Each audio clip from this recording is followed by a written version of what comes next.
Welcome to Monday's Q&A with Felicia and Debra.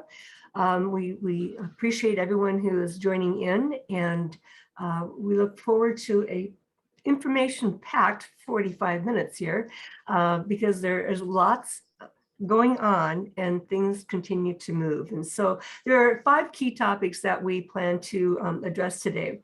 And so first of all, thank you again, Felicia, for working with all of us and helping us stay on top of things. Welcome. Good morning. Good morning. It's my pleasure to be here, Debra. Great.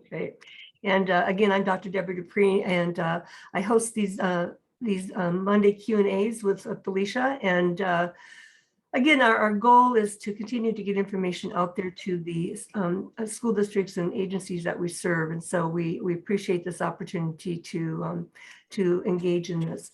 So there are 5 key areas that we plan to cover, as I called it, rolling and reeling from the new OSHA mandates on vaccinations and testing. And so Felicia's going to lean in a little bit more on that and make some distinctions between what's going on at the federal level versus what's going on at the California level. And then, of course, money. Always looking at money, but we're seeing fines and penalties implemented by EEOC. And so again, Felicia's going to share some interesting examples of where that's being applied and what we need to watch for in our respective workplaces.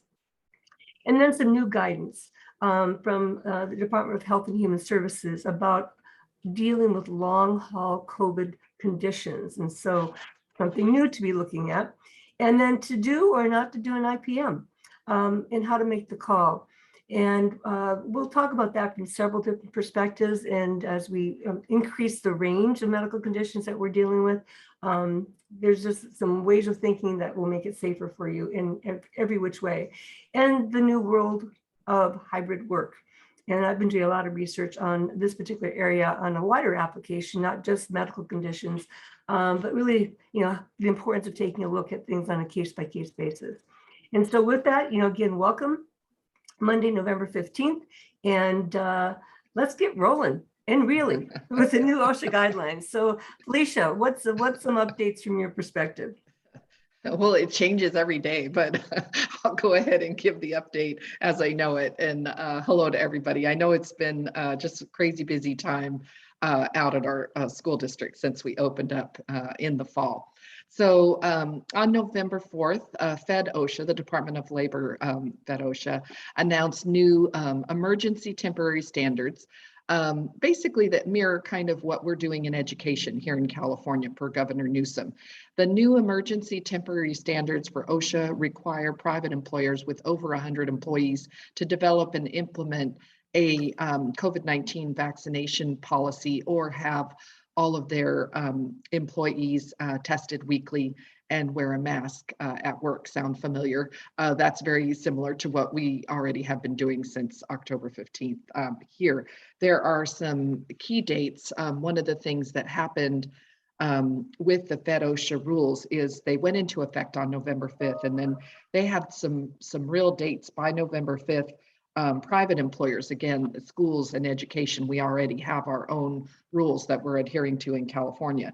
But there's a deadline to start collecting the documented status of vaccination, similar to what we've been doing. And then on December 6th, the deadline, all the provisions go into effect on the training and having a PowerPoint and a written policy for these private employers, along with a roster of their vaccinated and unvaccinated employees that they keep. And in preparation for the January 4, 2022 start of the testing for the unvaccinated every week, which of course we're already doing here in California for all school employees, but this is for private employers. So this was a big thing.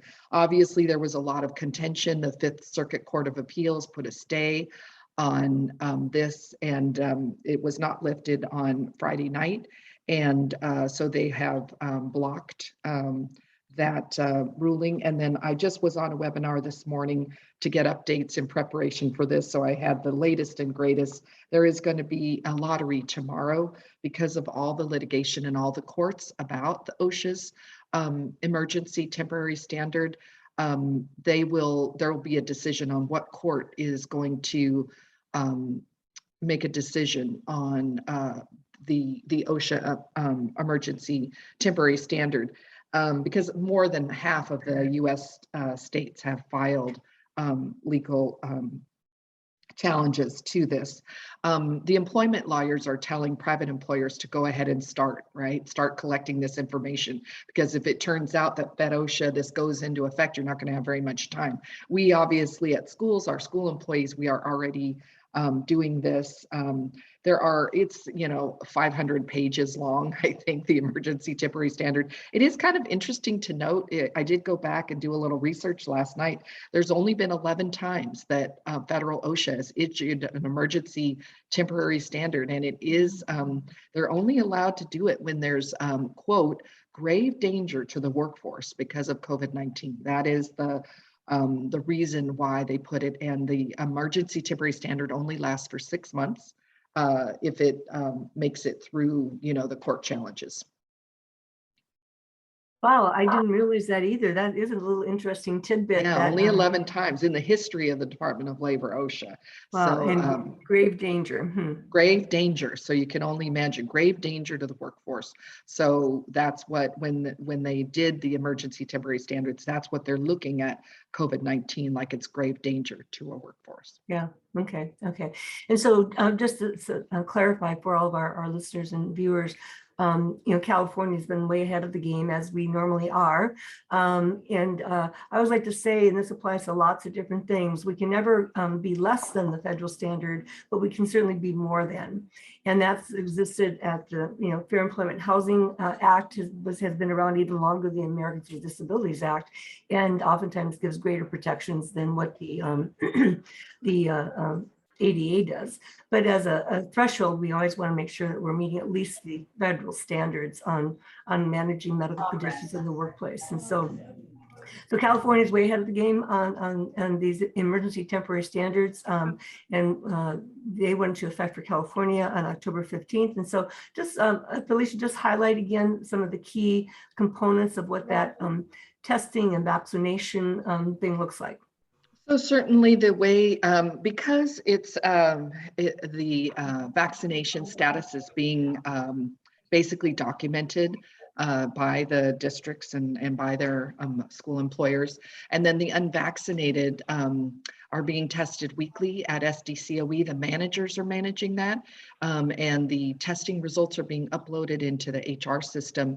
And then if the employees do test positive, they need to be removed from the workforce and put out on leave. So that is something that, all the districts are managing in their own way, whether they're uploading it into PeopleSoft or into their HR system, or how they're collecting that information, and then how they're deciding who's responsible for managing that process. Certainly we consider the weekly testing, and obviously all of our staff are wearing masks indoors at 𝐥𝐞𝐢𝐥𝐿 anyway, on site. We consider that an accommodation, basically, right? So if we are not using the more strict version that LA Unified's using, that kind of stricter version of a vaccine mandate, right, with no weekly testing. So they are dealing with a lot of requests for sincerely held religious belief exemptions, and for requesting interactive process meetings on that. But because we consider the weekly testing as an accommodation, we haven't been seeing as many requests for IPMs under the ADA. Yeah. Okay. And I will share that notion that testing is considered as as an accommodation for those unable to be vaccinated, either through underlying medical conditions or a strong, sincerely held religious belief, is something that is a pattern of thinking at the federal levels as well, under the ADA, EEOC guidelines, and so forth. And so testing is considered an accommodation. Now, there are different kinds of tests, and there are pros and cons of those. And so I've got something that will be coming out outlining that as well. And so people are aware of their options. And I'm also working on a couple of questionnaires for some school districts to consider. So And I do have a program coming up on December 1st with the American Bar Association, actually, where a representative from JAN, along with two labor attorneys who used to work with the, often I'm blanking the name of the federal agency, but we're collaborating together to take a look at these things from different employment perspectives around religious beliefs and medical conditions, and trying to put together some best practices. So I look forward to more coming out on that. Yeah, yeah. And, you know, right now, and so just going back a second, Felicia, you said that whenever Fed OSHA implements emergency temporary standards, that they're only supposed to be in effect for 6 months. Right, or they have to be adopted permanently at that point, right? Because it's an emergency standard. It's very similar to the executive order that Governor Newsom put in. It was only good for 6 months, and then Governor Newsom adopted it permanently. And so those are the laws and the rules. The presumption for COVID being presumed compensable in the workplace, that started out as an executive order, but ended up becoming law. Yeah, yeah. I know that, and let's just touch on this, because I was at a couple of conferences these last couple of weekends, and I know somebody was asking, well, what's the big deal about the workplace, you know, with COVID? And it's like, well, because if you get COVID at work, guess what? It becomes a what, Felicia? Work comp claim. Right. Yeah. And they had no idea that. No, a lot of people don't know that. Yeah, it's fascinating to me. When they talked about the emergency standards that Fed OSHA is putting in, it's two-pronged, right? It's one, employees are exposed to grave danger in the workplace, right, from COVID. That would be number one in this emergency. And number two is the emergency standards are necessary to protect employees from danger, right? So because they feel you can bring it into the workplace, that's where the exposure and the danger is. Yeah. It's a hard thing to prove or disprove where you get COVID. Yeah. So it has been a little challenging for the claims team in our program to try to determine where you might have gotten COVID. It's not as easy as one would think. Yeah, yeah. And I shared with you earlier, Felicia, I was at a conference in Los Angeles, and it was pretty incredible. You know, everybody had masks on. Even I had to show my proof of vaccination to attend a couple of events, but it was amazing. I mean, everybody had masks on, and they're required indoors or out, whether you're vaccinated or not. And I was actually quite impressed with the compliance level, because it's like, oh, I said, oh, I got to get used to this. In San Diego, we don't have to wear them everywhere, including outdoors, but there you do. And that is why LA County, I believe, took the stricter measure, right? They took Governor Newsom's and went beyond that and said, no, we're going to mandate vaccination. There's no weekly testing. There's no soft landing. You otherwise have to request an interactive process for a religious exemption or a medical exemption to getting the vaccine. I believe that's because the transmission in LA was so much more severe than here in San Diego.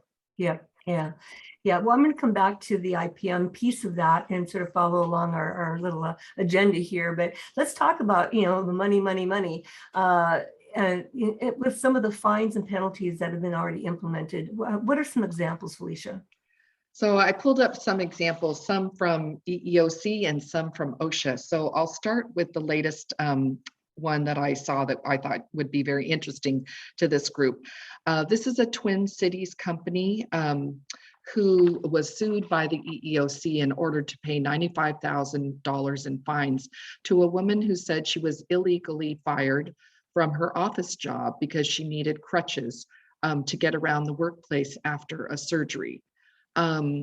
This employee was an account manager. I think she was 40, if I remember from my notes.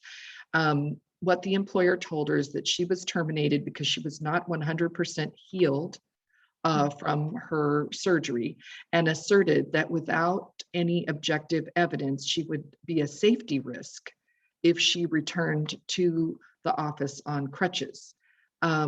What the EEOC ruling stated was that she needed the crutches for a short time after surgery for a torn anterior cruciate ligament. This was in February of 2018, after she was hired on a probationary status. And so certainly, and when I was reading the case, one of the things they said the day before she was terminated, they had told her how happy they were to have her and so glad that she was coming back to work. And then the next day, so there might have been a disconnect there between HR and the supervisor or something. The employment attorneys in reviewing the case said that the one of the comments that they made about it was that you want to make sure that you have very specific, detailed process in place for assessing accommodation, and you want to err on the side of caution. And that employers should also ensure that HR and risk management are coordinating and communicating these decisions when you're deciding whether you can or cannot accommodate people. And at the end of the day, what EEOC was, why they fined them on $95,000 was they said that as soon as she was cleared from the surgery, she could go back to work with no restrictions. But she was fired because of that temporary use of the crutches, and also saying that she was not 100% cleared to return to work. And in the EEOC, along with the $95,000 fine, they also said that they had to train all the supervisors and managers on accommodations and the ADA, and also to stop using that language that you need to be fully 100% capable of doing your job in order to return to work. Ultimately, the EEOC said it comes down to treating employees fairly and making sure that you're doing that, right? Yeah, yeah. Well, that's a really interesting case, because I'm originally from Minnesota, but Minnesota usually is the second in lead from California in terms of making case law around employment practices and things like that. So Interesting. sort of finds it surprising. Yeah, there are a couple of things I want to emphasize about that particular case, Felicia, and then ask you for a couple more examples. This is totally pertains to everyone here on this call today. That again, distinguish between temporary versus long-term medical needs and accommodations. And the EEOC has said in other rulings that temporary is frequently considered anywhere from 30, 60, 90 days. And sometimes some conditions may need even up to more time. And as the schools, largely know, it's, I call it the 60 plus 60 or 90 plus 90, 120 days max versus 180. And 180 is the federal guideline, the EEOC guideline, and consistent with FEHA as well. So you don't want to continue temporary accommodations longer than 6 months if someone still hasn't recovered. And you need to evaluate your options then. But to terminate, no, because there was another case, I think it was in early 2019, and I believe it may have been a major distribution company that we all well know, but an employee had been out for an extended period of time due to a medical condition, and the company had a policy where somebody was not back to work within 1 year, which is very common. That's really common. That then they would take steps to separate from employment. Because a condition longer than 1 year generally does say that the person may not recover well enough to come back to work. But she notified her employer before the year was up that she needed another 30 days, and they still terminated her. And this is where the EEOC has said, work with the employees. Again, that's a short, finite period of time. You've already done it for a year, another 30 days, maybe even 60, maybe even 90, but not to go longer than that. You really have to define that on a case-by-case basis. So that's a couple of the key things around that. And also about the terminology of 100%. It's not about 100% recovered. Because I would dare ask anybody on this call, are we 100%? Even as we sit here, we all have something going on for ourselves. Although I just had my physical and I'm doing really, really well, but I'm not 100%. It's about being able to do 100% of the job. Performing all the essential functions as outlined in the job description. So that's where the 100% comes into play, not 100% recovered. That's where we talk about, providing temporary accommodations while people are recovering to help them be at work, stay at work, and perform the work. But again, it's a case by case. I thought it was so interesting at the end of the EEOC case, before I go on to some other examples, they said, the employment attorney said it's important to document, of course, what you're doing, which you always remind us of, and the accommodation that you're putting into play after the IPM and how long it's going to be for. Because a lot of people forget to address that, and sometimes things change, right? Our school year changes, our positions might change, the workplace needs might change. So it's perfectly okay, per the employment attorneys to put in, this is good for the rest of the school year and we'll revisit it. Or if you know that you can do it forever, you could put in, that it's, without end, but usually it's something you can always revisit, right? Yeah. Yeah. The fluid Well, process. I'd like to just, elaborate on just something real quick. That's, I'm real mindful about, languaging, the words that we use. And that's like, don't talk about a permanent accommodation. I mean, that does say forever. Instead, say long-term, because then that creates an opportunities, again, as anybody who's been on this call or had me do the accommodations and read the summaries, the parties know that they can return to the interactive process, should the employee's condition change, better or worse, or should the employer's needs change? And so it's always that balance. And so, avoid saying permanent, because I've seen some rulings go, well, you said you could do it permanently. And so when you try to change, but if you say long-term, given business conditions, that gives you a little bit of leeway. Right. Yeah. What's another good example, Felicia, on money, money, money? Yeah, so I pulled a couple other, these are OSHA, Fed OSHA fines, and not quite as big as the $95,000 one, but I thought they had some interest for the group on this meeting. There's a rehab center that was in Illinois that was cited for not having a coronavirus preventative plan in place to minimize the risk of transmission to their employees. They neglected to make sure that the employees that were using N95s and respirators were properly managed. They also were not managing social distancing in the workplace, and they didn't have any physical barriers, and they were not determining vaccination status for the laws in that state on what they were supposed to do. And so their fine was $38,620. And that's just a reminder that when we do have certain class of employees using the N95 masks, you do have to put in a whole, a little plan and meet with your loss control people and make sure that you're crossing all the T's on that. The second little example I found on OSHA was a trailer company that had a dispatcher that died in April of this year from COVID. And then 11 out of their 38 other employees tested positive for COVID from the period of time after that employee died in April to May.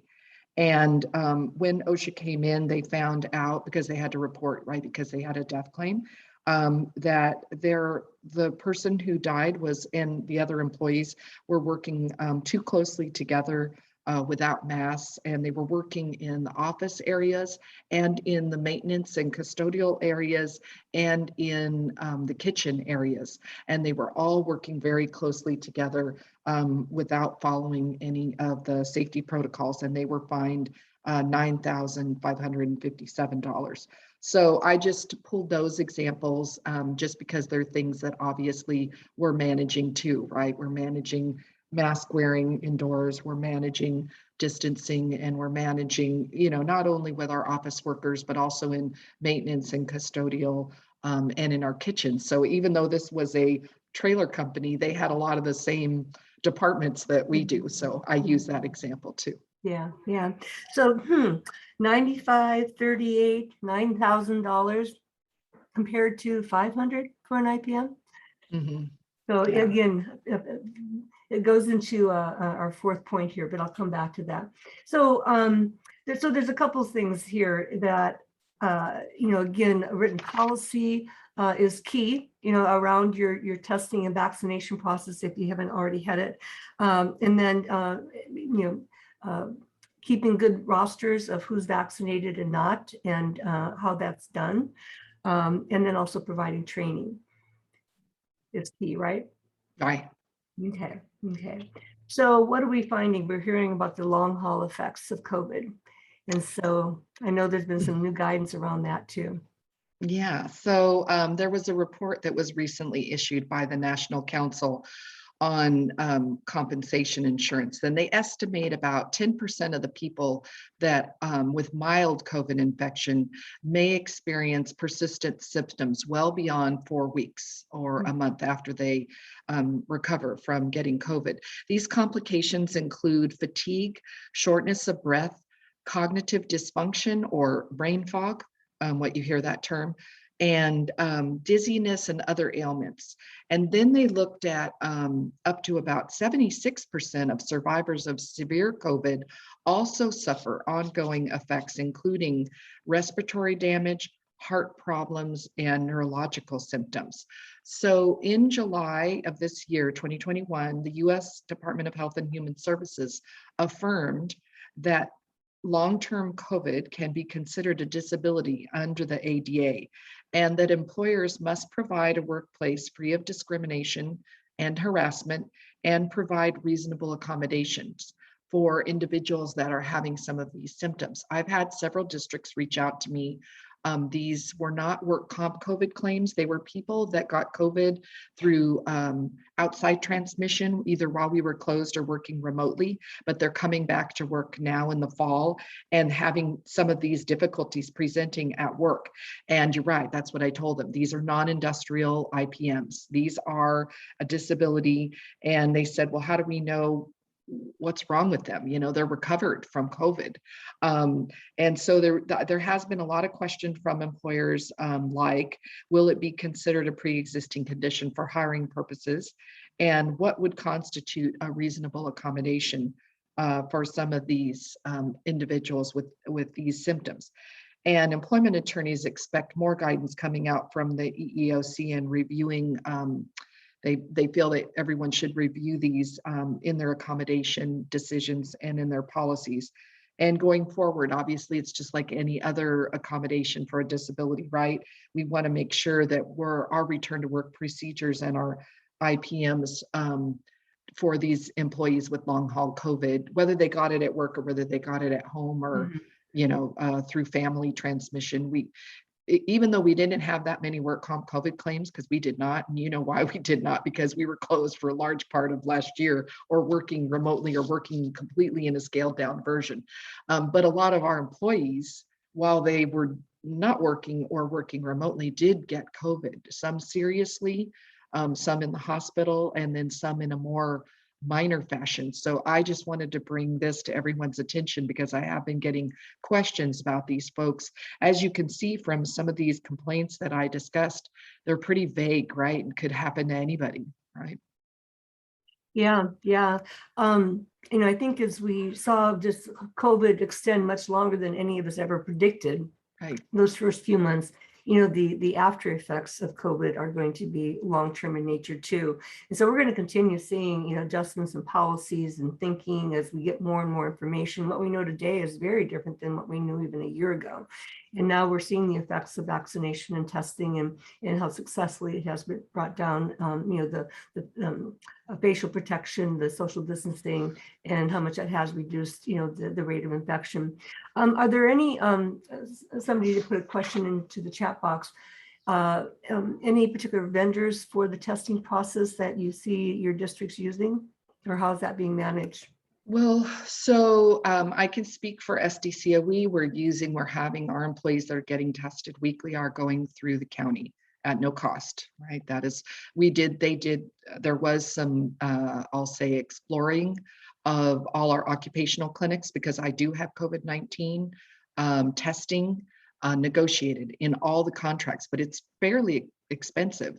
And I think what happened is, if you start looking at how many employees you have that are unvaccinated, whether they're classified or certificated, and they need to be tested weekly, it can be quite expensive. Some of the districts asked me about pricing on site, and a lot of our OCMEDs don't even have the capability to do that. They don't have the manpower to do the testing weekly outside of the occupational clinics. But if anybody does want to explore that, they can talk to me and I can give them the pricing. All of our 5 occupational vendors, I do have pricing, right, for our member districts. Yeah. I don't have it up on my screen right now, but it's not cheap, let's put it that way. The viral testing is the most considered the gold standard, shall we say, as being the most comprehensive. It just takes a little longer to get, like, I think it's 24 to 48 hours to get the results. And so there are some other quicker tests, but then, you know, the cons to that, while they're quicker, they may not pick up as effectively. And so you might still have it, and it may not, it may give you a false positive or a false negative. And so, yeah, I don't know. Right, and with the PCR test, one of the things that we've been seeing, and I don't know if those of that are on this meeting that are involved in pre-placement services in our program for pre-placement services for their new hires, we're seeing a little bit of a delay at almost all of our vendors in drug test results. And this is also on the COVID testing result because of the labs. The labs are a little bit backed up right now. I know I just got a notification from Concentra that they're seeing delays, which obviously it impacts our ability to hire, right? Because we're waiting for those drug test results to hire our new staff, but also we're seeing some of those delays affecting some of because it has to go to a lab, right? A PCR test has to have a lab result. The county has still been, I can say anecdotally from our staff that are going in, because we're using the county to do our weekly testing, it's been pretty good. Yeah. Not too bad. Yep. Yep. Yeah. And so based on my readings, and perhaps you have found this too, Felicia, we're talking about what's happening here, particularly in San Diego County in California. But at the federal level, from what I've been reading is that, testing can be required, but the employer does not have to pay for it. They do have to be able to give time off to go get the test. And an employee may use, their sick time or vacation time or whatever. Or they may have to pay them if they don't have any of that other leave. But as far as paying for the test, that's not required for employers to do. But a lot of employers are opting to do it to ensure, smoother transitions and Right. ongoing workforce retention and all that kind of stuff. And so I think we're seeing the effects not only of, increased testing processes, but also the effects of a reduced workforce. With the great resignation and how many people are, leaving their jobs and either not working or going to other industries. So, yeah. Yeah, at SDCOE, the managers and the supervisors, but you're right, you were allowed to have release time to go do your weekly testing. Yeah. Part of your workday. You just have to discuss that with your supervisor manager, work that out. Yeah. So the thing is that, the long haul effects of COVID do produce new medical conditions that people may not have had and may impact their ability to perform their usual and customary work. We're right back into the accommodation process and what accommodations can be made, short-term or long-term, and does it, do the accommodations continue to allow the person to perform all of the essential functions to the level of performance expected. And this is where I've read some stuff that, reassignment may need to be considered if somebody like has respiratory issues that can't do some of the, heavier work that they used to do or something like that. So, and that could be another whole nother challenge, but it's about working with your employees. And that's where we get into do an IPM or not. I think you and I both talked at the start of our call about better to be proactive than reactive. It's that reactive kinds of stuff that yield into these big fines. And again, being proactive, then it actually sends a message to your employees that you're concerned about their medical condition and you're concerned about working with them. And you hear what they're saying. And that's just a feature going well beyond even medical conditions in the workplace that need to better listen and pay attention and to include your employees is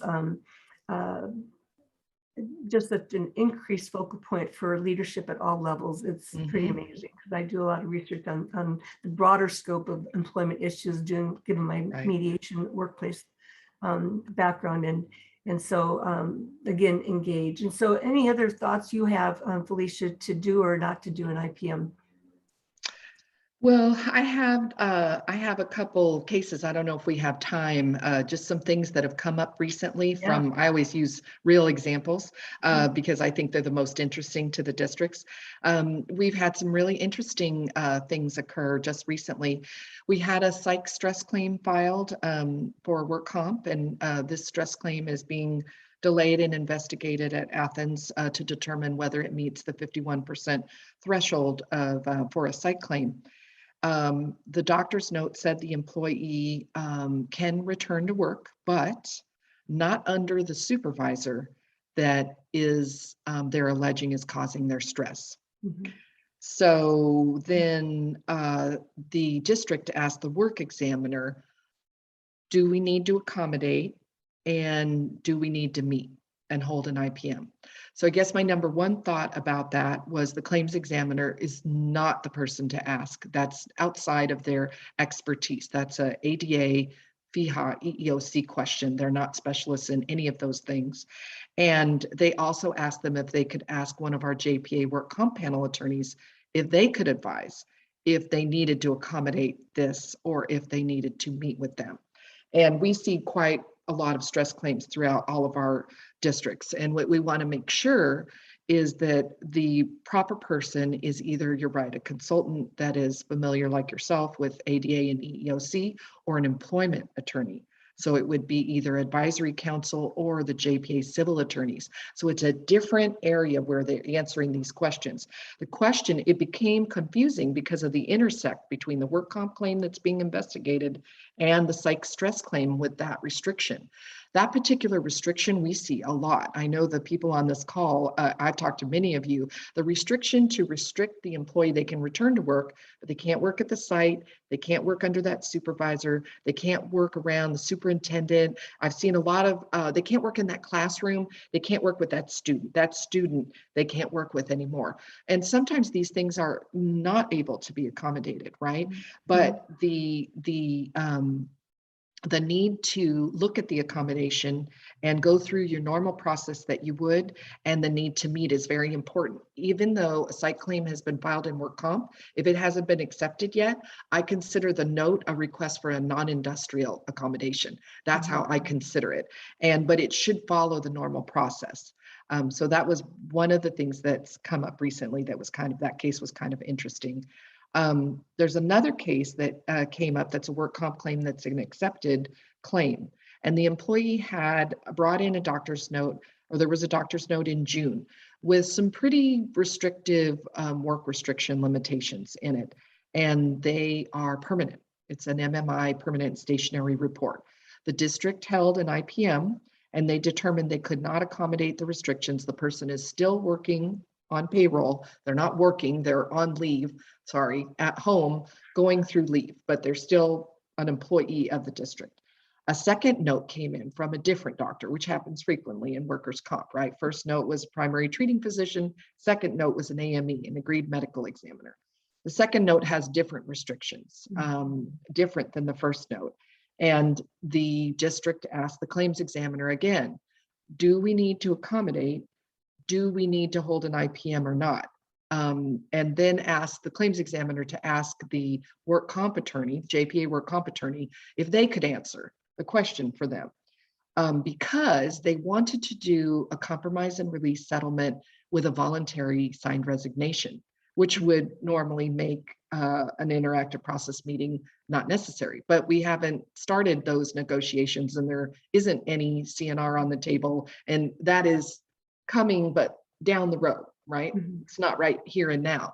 And my comment back to the district was the same. Claims examiner cannot weigh in on whether or not you can need to hold a second IPM, because that was their question. Do we have to hold a second IPM when we already held an IPM on the other note and determined we can't accommodate? Do we need to meet a second time now that we have a new note with completely different work restrictions than the other note? And that is outside the scope of the claims examiner. That's not in their wheelhouse. And it is also outside the scope of the JPA work comp panel attorneys. That is a really good question for our civil attorneys, our panel civil attorneys, advisory council, or yourself to weigh in on. And those are tough questions, right? Because I think they're very case specific and there's a lot of gray, right? You see where the district was coming from. Well, in June, we already met and we determined we can't accommodate. So now there's new note, new restrictions. Why do we need to meet again? Done and done, right? Mm-hmm. But you and I feel, oh, there's rocks, right? Cautionary tale. And if you're going to take the most cautious approach, it's when in doubt, meet, right? Meet again. We have a second note, doesn't match the first note, but it's more current, and we need to talk again, right? Because you're still an employee on our payroll and running through your leave and running out of time. So I thought the focus was on the wrong thing, right? The focus was on, do we have to meet again? And we need to go get all of these opinions on when we do. Whereas I thought the focus would be on, okay, these are the new restrictions. Let's look at those. And we should probably meet again just to make sure that we're really clear so that the employee understands what's happening, especially if down the road we're thinking about trying to do a compromise and release to settle out everything with a voluntary signed resignation. Yeah, excellent points, excellent points. Yeah, I think it's really important, workers' comp attorneys, are specialists in California workers' comp. Their training and their practice does not fall over to Fair Employment Housing Act, FEHA, or the ADA, Americans with Disabilities Act. And those are employment-based, laws, and that's where your employment lawyers come into play. And so, so be mindful of that. Now, with that one, it's again the question: do we have to? Is like, well, you probably should, and that's exactly what you said. You have greater protection if you engage your employee, because you could be fined by EEOC for failure to engage when you have knowledge of an employee with a medical condition and you have medical limitations identified. So keep in mind, an IPM can get activated by the employee presenting information, by an employer having knowledge of a condition. Maybe the employee told their supervisor, that they can't do things, or they have a medical condition. That's knowledge. Or if there's a record or a history, and now it's coming up where it's impacting the ability to be at work, stay at work, and perform the work. And so, very, very important things to emphasize. Now, one of the things I'll say too is that if somebody says, I can't work for that supervisor anymore, or I'm having stress, from You work. and I see this a lot, right? Yeah. Give them a DWC claim form. Mhm. That's your obligation. If they're saying it's anything to do with work, give them a claim form right away, because then there could be complications on the workers' comp side. But you still go through the process, and whenever a doctor says they can't work for that supervisor, it's like, well, help us understand, what is it about the supervisor that makes it makes the employee unable to work for that? Because if we don't know some of those factors, we could inadvertently end up putting that employee someplace else without understanding the triggers for this employee's stress condition. It's the same thing like if, in a work environment, if somebody is claiming problems from like the air conditioning unit or whatever, you're going to investigate, well, do the vents need cleaning? Are there new filters needed in the air conditioning system? You're going to do all of that. But we oftentimes don't think, just because it's psych, that, well, what are the dynamics between this employee and supervisor that has now supposedly contributed to the situation? And that's where, again, getting information from the employee, because maybe you have another employment related issue that's not even medically related.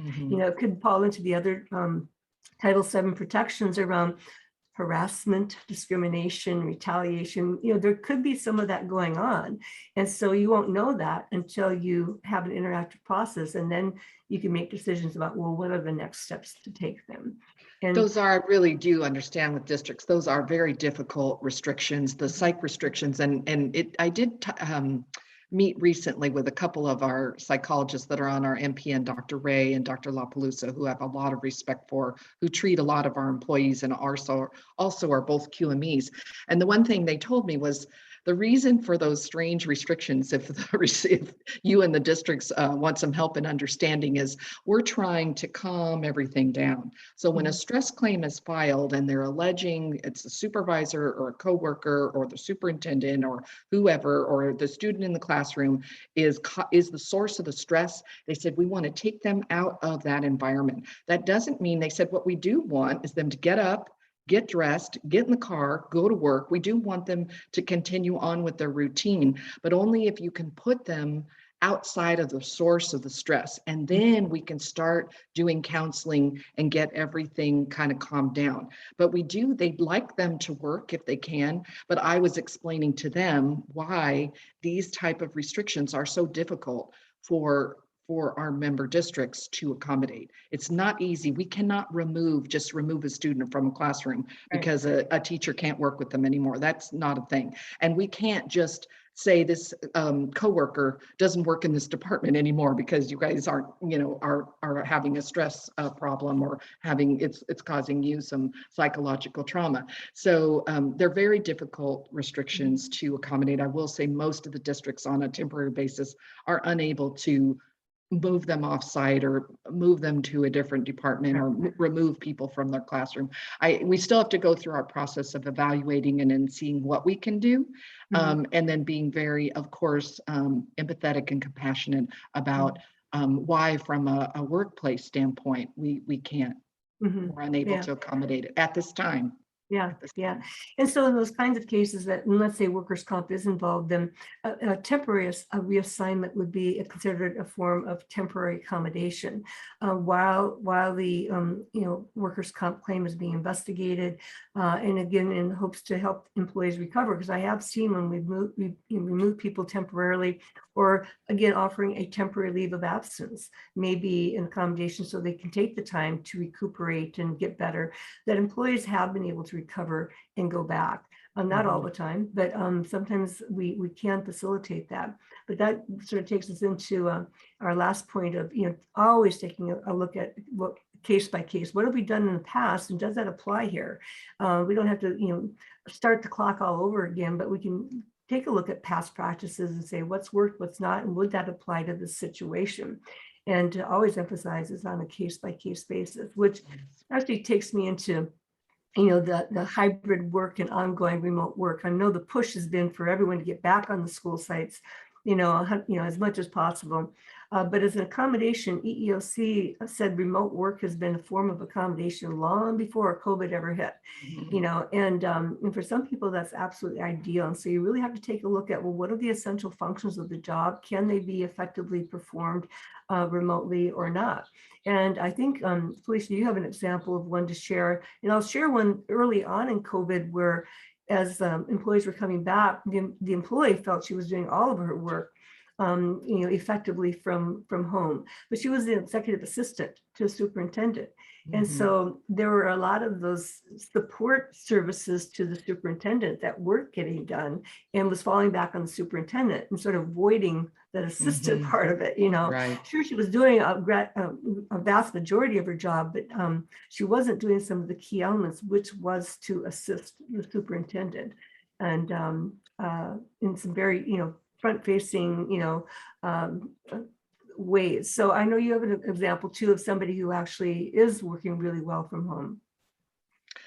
We've had a couple of successes, but you're right. They weren't we had one where it didn't work and one that did work.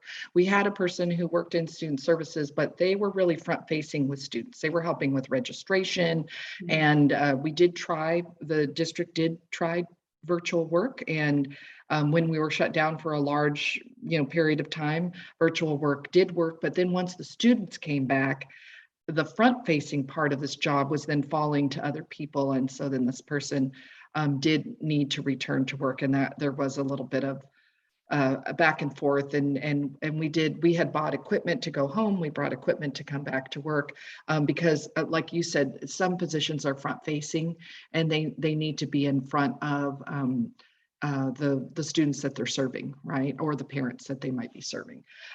We have had other positions where they have requested accommodations because of high risk to COVID or concerns of, there's been a few of them.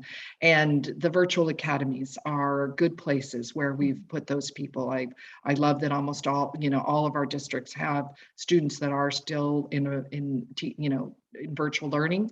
And that's where we can look to put people who really feel like they're at high risk when we're doing IPMs that can't be back in the classroom, if it works out, right, where they can still do their teaching responsibilities.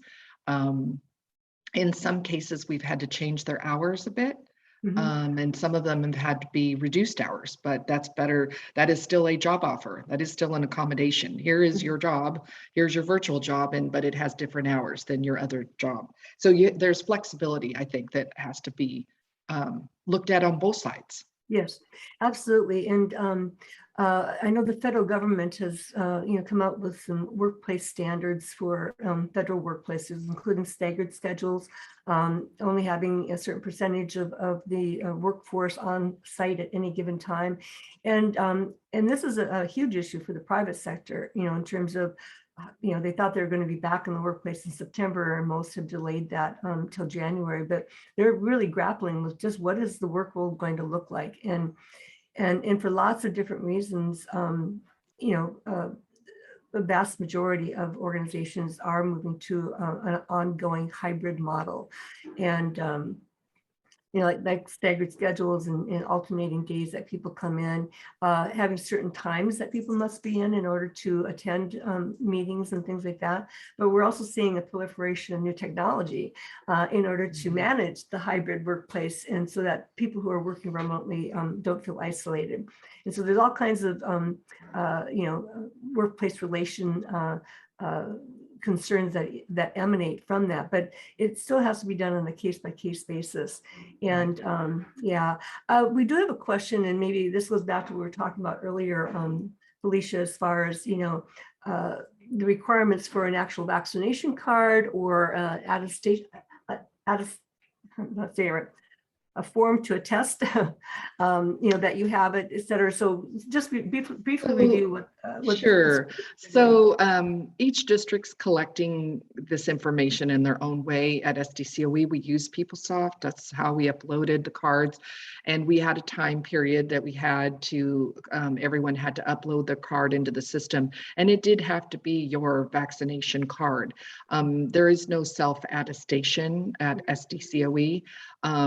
If you did not have a physical card by that time, then you did have to test every week until you some people lost their cards. They did give those people I think those people had a few days to get a few more days than everyone else did, because, they couldn't produce their card. There were a few of our staff that had been vaccinated. They lost their card and then they couldn't produce another one, but they were serious. I mean, by the deadline, then you had a weekly test. Self-attestation was not an option. Now I'm speaking for education. I'm not speaking for. Yeah. Well, what I will share with all of our viewers, and we've just got a minute or so to wrap up here, what's been happening out there on the larger level, because apps have developed. And so one is called Compass, another one is called Clean, I think. And so when I went to Los Angeles for this event on Friday, we had to be vaccinated. We had to be able to show a virtual scan. That was preferable. And the other one is Clear.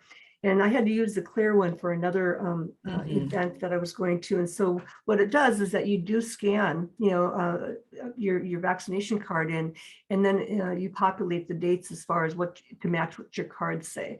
And so then all you have to do is have your phone and press that app, and it pulls right up. And so when I got my booster a couple of weeks ago, I was able to go and update that from when I had used it a couple of weeks before that. And so and then, like this weekend when I was at that event, I had to not only show my proof, as well as sign a form attesting that I was in fact, and I was there in agreement and blah, blah, blah, blah, blah, for liability. Right. In reading through last night, I didn't read the whole 500 pages of the OSHA Emergency Temporary Standards ETS, but in reading the summary, self-attestation is not going to be good enough. You have to collect all of the vaccination status, which is vaccination cards of your employees. Right. Well, we've covered quite a few things today, Felicia, the reeling and rolling from the OSHA and federal stay, but we're already doing it here in California as of October 15th, so we should be pretty good there. But to be aware, things do keep changing. And we are seeing EEOC already kicking in, and OSHA with fines, for not complying and not doing the right thing. And again, I think a lot of the school districts have really done an excellent job. And but I do too. Real important not to take that for granted. And yeah, we just met with Athens, and you're right. I think we've had a total of 9 work comp COVID claims happen since we shut down in March of 2020, and that is phenomenal with the amount of lives that we have in our program. So kudos go out to all the school districts on doing a phenomenal job. Yeah, I agree. And again, having been in Riverside and Los Angeles counties recently, it's like they're far more restrictive than we are. So it's like, oh, okay, I gotta be more mindful here. And we do, we are seeing more and more different kinds of medical conditions that are qualifying under the ADA and FEHA. And so we learned a long time ago that not to squabble over whether something was protected. Again, better to be proactive and deal with your employee, how to help them be at work, stay at work, and perform the work, and whether it's temporary or not. And we already saw $95,000 went out to somebody who refused to accommodate a temporary condition, and then, again, be proactive with your IPNs. It's an excellent opportunity to get more information on both sides, as far as also establishing rapport and support. I would say, think if this was happening to you. Think if you were the employee that has the condition, how would you like to be treated? And so better to engage than not, and show your support and care and concern. And again, that goes huge in retaining employees in today's crazy work world. And and so people are longing for that and wanting that, and we have to continue to be flexible about hybrid work options. Because of COVID, we've proven to the world that we can successfully work remotely, and oftentimes even more productively. And so you really have to take a look at what this position does and how does it interact with people, and that even gets into the whole testing and vaccination thing of it too. So the whole thing is to keep an open mindset and be flexible and resilient. Felicia, any parting words here? We have 2 minutes. No, it's just been such a pleasure to continue to do my job during all these challenges. I've learned a lot, and I'm learning a lot, and I lead with love. Great, thank you. And again, we will put out a recording generally before the end of the week, have some notes and references that we'll include in that, so that you can take a closer look. Feel free to share the recording with those around you. And I'll also include information about the December 1st program that I'm participating with a couple of employment attorneys, and with Tracy DeFreitas from the Job Accommodation Network. I've actually known Tracy for many years, so it's been delightful to partner with her and to have her direct insight. That's where the reeling and rolling came up with, because she said, we are reeling and rolling at Jan, just trying to deal with all of these changes. So I wish everyone well. Have a great week ahead. Happy holidays. We will be meeting again in December, and just wishing everyone well, and to stay safe, work smart, and be happy. Enjoy your day, everybody. Bye-bye.